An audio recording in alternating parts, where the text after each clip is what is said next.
everyone, and welcome. I'm so excited to be here this evening, and thank you so much for tuning in and joining me to hear my message about a change of heart. I'm Jaxtheartist, and I bring love into business, and how I do this is by guiding heart-centered leaders on inspirational and transformational journeys in which I guide them to create lives they love, to make decisions that are aligned with their values and their spiritual purpose, to take their power back and to live the most expanded and authentic versions of themselves so that impossible dreams become possible. Tonight I'm going to be talking about 3 brutal truths. When you first hear them, it might be a little bit difficult to actually absorb and believe. But if you drop down from your head into your heart, then you will feel the truth of what I'm sharing with you tonight.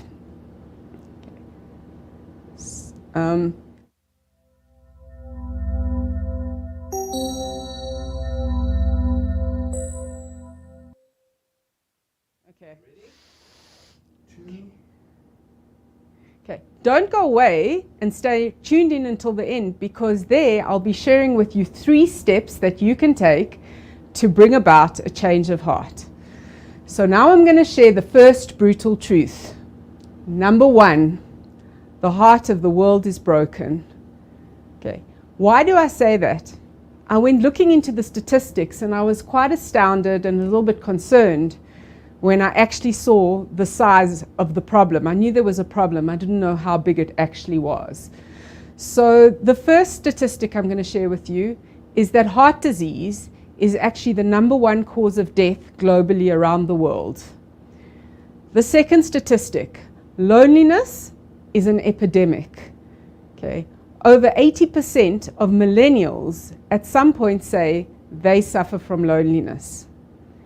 Number 3, over 62.5 million people died of COVID.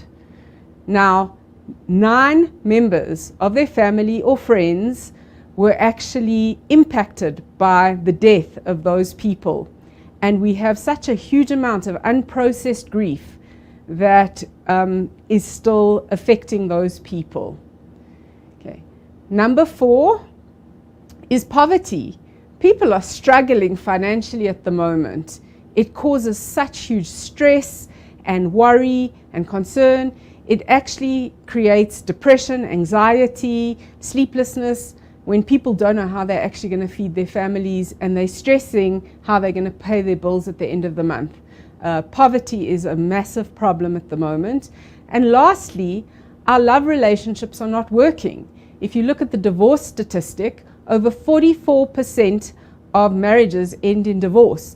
And the people who actually stay in their marriages often are not even talking to each other and connecting.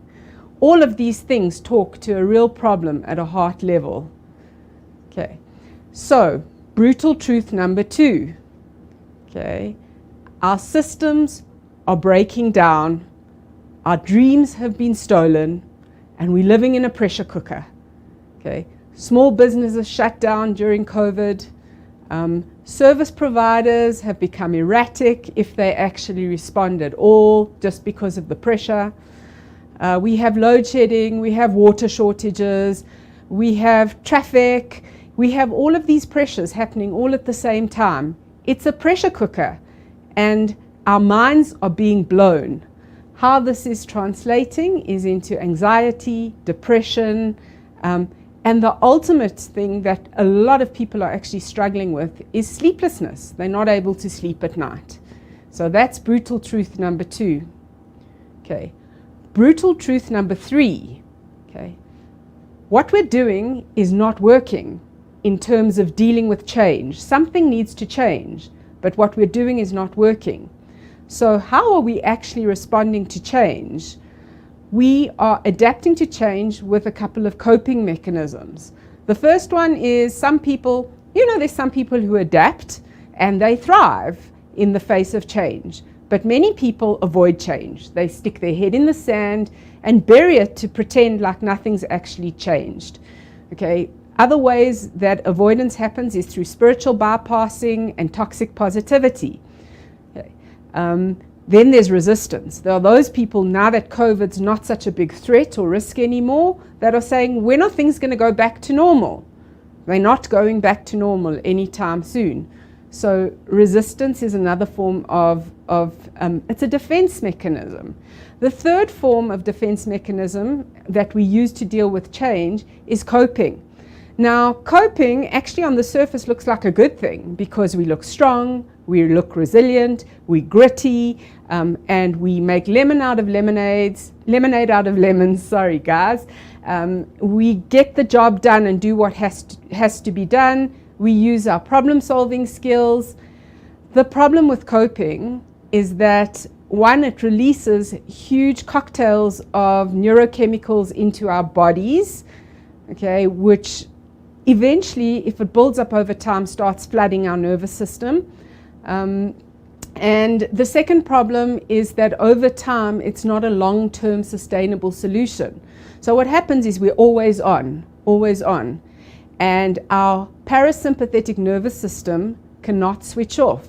Now, this is the part of our nervous system that is responsible for rest, relax, restore. So our body never actually has a chance to heal. Okay, so what is the solution? What do we do about it? You might be asking yourself. So I'm now going to share with you 4 things that we can do to bring around a change of heart.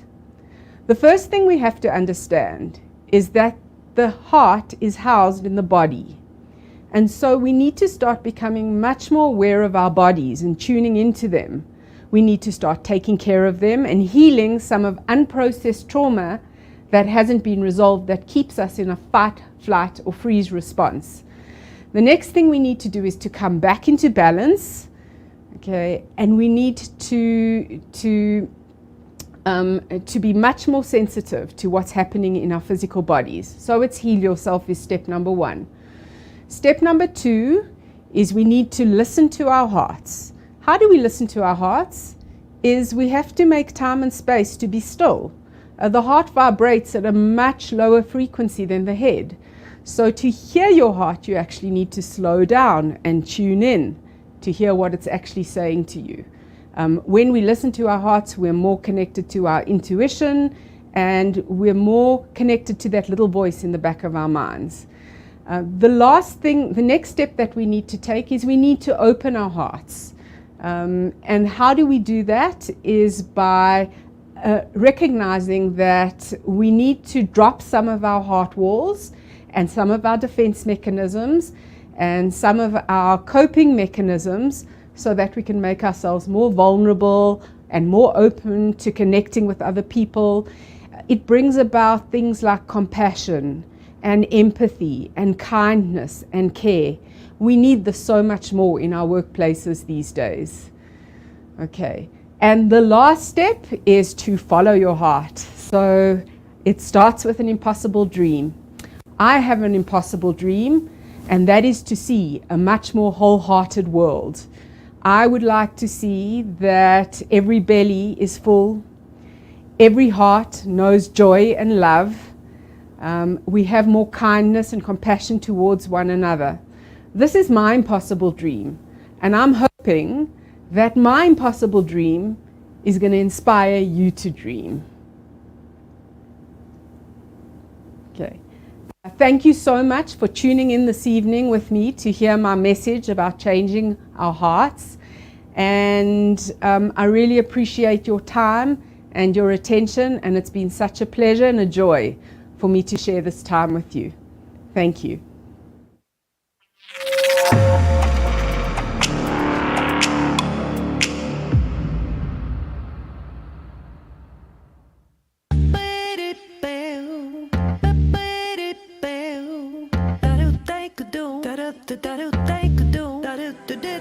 Let's talk about social media and how you can use social media as a platform to share your story and get customers for your business. Now, a lot of people, when they think about social media, they're thinking about sharing their holidays, pictures of their pets, their families, and connecting with people around the world. But did you know you can also use social media to start and grow your business? Now think about it. If you have a product or service that you want to sell, you can simply take a picture, put it online and ask people what they think or get them to give you some feedback. You can also easily record a video of yourself speaking about the service that you want to give people and find out what they think about it. Another great thing to think about on social media is who's following you on Instagram, Twitter, Facebook, LinkedIn. It doesn't matter. Across your entire network, which can be spaces where you volunteer, where you hang out in your community, where you go and play sports, places of fellowship, whatever it is, in all of those spaces, you have family and friends that are connected with you on social media and they want to hear your story. A great way to share your story is to share your why. Why are you starting this business? Why is it important to you? And why should people care? A good thing to think about is to take some time and follow 3 easy action steps. Write down who do you know and where, what kind of product or service do you want to give them, and how can you share your story and why. Look out for those tips and take some time to think deep about how you can share your business story on social media.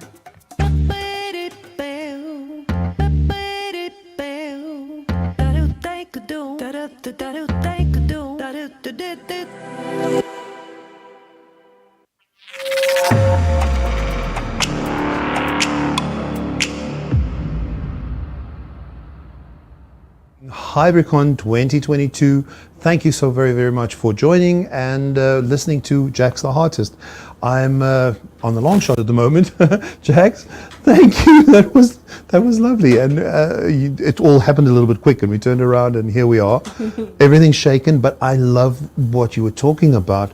I want to get into examples and really hear this stuff. You shared a huge amount of statistics with us, but I want to ask you a little bit about those 4 steps in real terms of what do we do for examples? How do those four steps turn into tangible examples? Okay, so let's start off with healing yourself. Yeah. Okay. So the body is actually a natural healer. And given the right environment and the right support, it can actually heal itself. That's right. Through the food that we eat. Food can make us sick and it can heal us. By spending time out in nature. Nature is a healer. I've always found when I go out into nature, it feels like I've been to a doctor. So right. I mean, the best thing that I could do over a weekend is to go and sit under a tree, right, by a stream, because that is how you heal, isn't it? That's fantastic. So you're oxygenating because you're outdoors, you're getting sunshine, but your whole nervous system, what you're really doing is you're giving the nervous system an opportunity to rest, relax, restore, which is switching on that parasympathetic nervous system. Yeah. These are the things that we need to do as real. Now, something that you said that's quite interesting, and I think, as you say, rightfully, I mean, we're all out of a period of serious stress, and there's serious mourning and dealing with things that a lot of people may not be able to articulate what it is that they need to deal with, right? So what would you say is the first step that somebody has to take to just even recognize that? So I think when you know you're overwhelmed, or it's about tuning into your body, because to listen. And you said to be still with your heart. I want to ask how you do this, because this is interesting to me. Okay, so what we tend to do is we analyze our feelings. So even journaling, as much as it's a great tool to get the feeling out and to be able to look at it, you're still in your mind. What we need to do is we actually need to go into our nervous systems and tune into our physical bodies and our energy bodies, and then start seeing, now, where is that thing, that discomfort sitting in my body, and what is my felt sense of it? And then to stay with that feeling for as long as possible, rather than distracting yourself. It might feel uncomfortable. Pain is uncomfortable, anger is uncomfortable. They're uncomfortable feelings, but they won't kill you. So to stay with those feelings gives the body an opportunity to process those feelings and allow them to move through your system. Whereas what we tend to do is we just don't want to we feel switch what's off hard. and we avoid it because it feels like confrontation and it feels like too much hard work. It's hard. It's now, painful. Yeah. Now, so what you're saying, I mean, it is meditation. Definitely. Stillness is meditation. Definitely. Stillness is using nature. Yes. maybe listening to music. Let me come back to meditation, Yeah? though. There are many different forms Yes. of meditation. Okay. Be careful not to use meditation as bypass. Okay. So it's really, once again, like I say, bringing your awareness into your body and just being with your body. Because meditation can often be here. Wow. Okay, Right. so we're wanting to reconnect our heads and our bodies with one another. So very interesting. So back to how do you coach this with people? You need to be present and do it together, or could be online. So there's a tool called an energy constriction release. Okay. And it's a very specific process of taking someone, if they're sitting with unprocessed grief, and actually allowing them to, it's a guided process to take them to where is that grief, where does it sit, does it have a color, and how to breathe that out. So it's a very specific process and a tool to help people work with those kind of emotions. And would you say, I mean, so if somebody's saying, look, I feel a lot of anger, or I feel a lot of frustration at the moment, or whatever it is, at what point are they ready to get into this material? All I need to do is say, well, where do you feel it in your body, Nico? And they will go in. The brain will answer any question you ask it. So you just need to say, where is it? And the brain will go find it and say, it's sitting in my left shoulder. It's like, okay, and what does that feel like in your left shoulder? What's your felt sense of it? Is it tight? Is it prickly? Is it sharp? So our brain has actually coded that feeling in language. So we want to access the feeling through the language used to describe it. And now you're starting to rewire your brain as you're working with that feeling. And color, so our brain codes in all of our senses, from what we see, hear, feel, touch, taste. And so we can access the deeper cellular memory through the senses, and then allow this to actually be transformed. That's fantastic. And it's a long process, or is it? I mean, this is something you have to commit to this and do this over time, right? If you take one emotion and you say, we're just going to process your anger today because that's caused a constriction in your body, you can do that in 15 minutes as part of a bigger process. It doesn't have to take very long. And that's the power of resonance repatterning. I love it, and we're going to talk a lot more about repatterning. That is a conversation with Jaxtheartist, and if you'd like to go and see her website, that's Jaxtheartist.co. www.jaxtheartist.co.za. And also, of course, on HybriCON, you can go onto the website and look for her landing page. There's more information. Click and make some contact and talk on LinkedIn. That'll be great. We're going to come back and talk more after the break. Awesome. Thank you. We'll be back.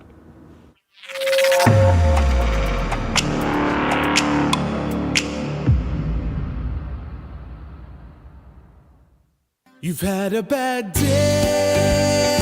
Many times have you sat in a presentation or meeting, in person or online, where you literally want to tear your hair out because it is so boring. It's so boring, and you're trying to pay attention, and if you happen to be doing it virtually, you've got to sit there with your camera on, sort of smiling, looking into the camera because you know other people are looking at you, but your mind is just whirling, and what you want to do is switch your camera off and go and get a peanut butter sandwich. I want you to think back to the last time you presented information, either virtually or in person. Think about what it would do for your career if you could present information in a really compelling, effective, motivating, inspiring way. In this module of maximizing your presentations in person and virtually, we're going to look at who your audience is, how you craft a message, and there are a couple of things that you can do that make your presentations so much more effective if you just know how to understand who your audience is, what you want them to think, feel, and do as a result of your presentation. So how can we ensure that when you're presenting information, you do it in a way that engages the audience? So please click on the button below to ensure that you enhance your presentation impact, be it in person or virtually.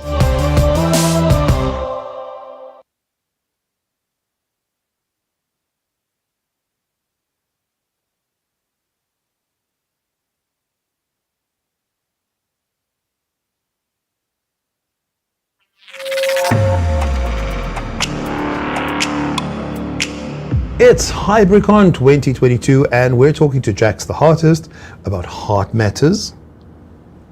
This is interesting, and I also wanted to ask you, now obviously there's a correlation between hearts and feeling passionately about something that you want as a goal, right? But you also coach the impossible dream.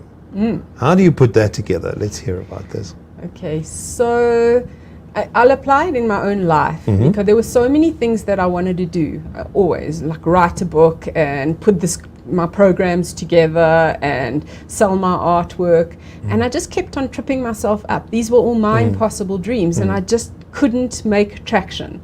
And I distracted myself. And then after studying resonance repatterning and having worked with it for a year on myself, doing self-repatternings, I saw myself starting to take those little steps towards putting these dreams together, which brings me here to HybriCON today. And so it showed me just, people say impossible. Why do you call it an impossible dream?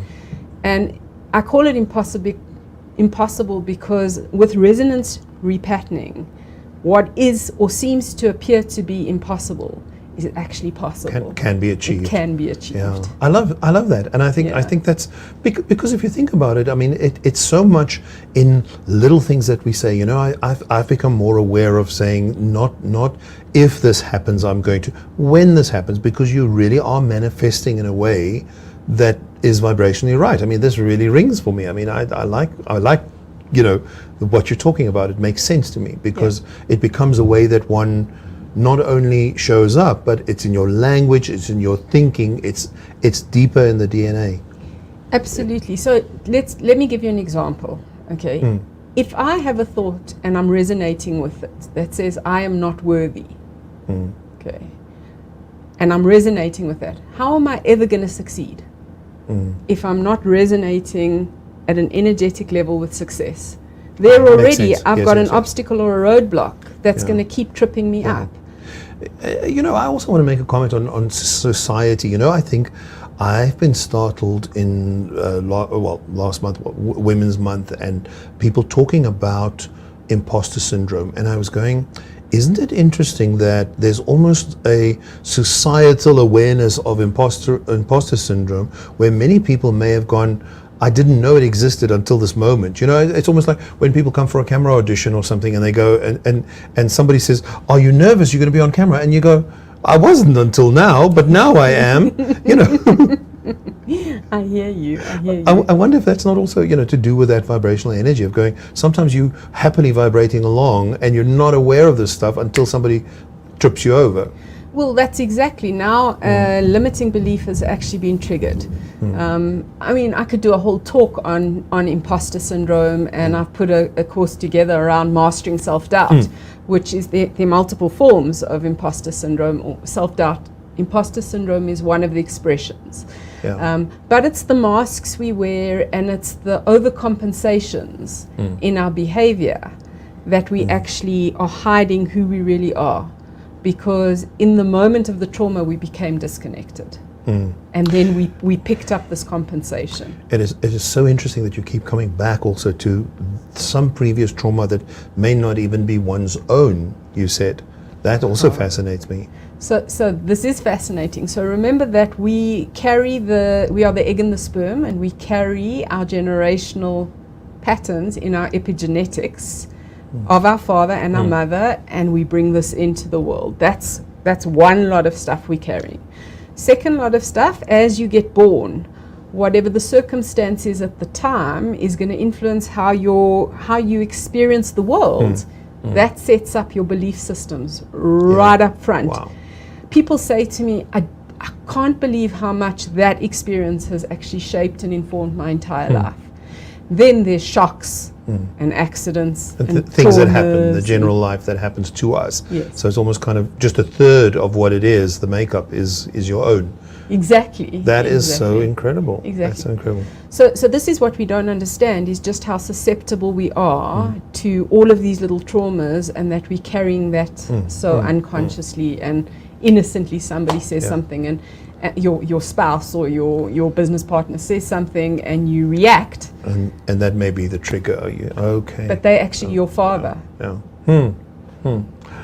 This is deep stuff. This is deep stuff for the summer. I want to come back to Impossible Dreams, because that's one of your workshops, and tell us a little bit about that and what could we expect. Okay, so in Impossible Dreams, I'm actually going to step you through a couple of things. The first one is the mechanics of dreaming. We assume that everyone knows how to dream. It's not true. And I'm talking here about dreaming awake, which is how do you actually visualize a dream for yourself? It's goal setting, right? And visualization, and So it's the picture. It's about accessing the part of your brain that thinks in pictures, which is very different from the part of your brain that thinks in logic and process. Okay, so it's about dreaming a dream and the mechanics of that. I'm then going to talk about some of the secrets of how to make an impossible dream possible.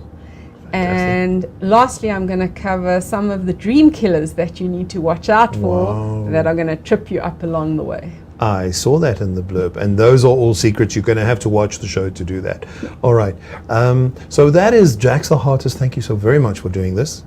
It's so interesting, and we really look forward to it. Of course, tomorrow night there is a repatterning session. Do you want to quickly just highlight that as well? Okay. In a parting shot. Okay, so the masterclass and the repatterning session is all about envisioning the impossible dream. So what we're doing is we're looking at the memory imprints from your early experiences that have wired together as beliefs, perceptions, and awareness, and we're going to be switching off your resonance with that, and we're going to be switching on your resonance with your impossible dream. That's how it all comes together. Great. We're looking forward to it. If you would like to have more information, be sure to go and check out www.jaxtheartist.co.za, and also, of course, make a contact. Jax has a LinkedIn link, which is on her page as well. Go and check it out. Thank you very, very much for doing this, and we look forward till tomorrow evening. Thank you, Nico. It's been such a pleasure. Excellent. Thanks, and till tomorrow. Cheerio. Bye.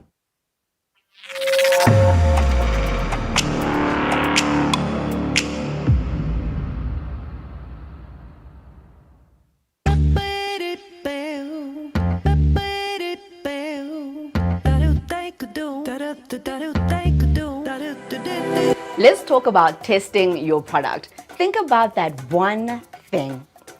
Now, when you're starting a business, a lot of people want to have, these big products, these great services, and go out into the market with a boom, boom, boom. And oftentimes you can fall flat on your face and fail. So a good and easy way to start is whatever your product is, whether you're baking something or making clothes, just make one of that thing and go test it out. Testing out your minimum viable product can help you from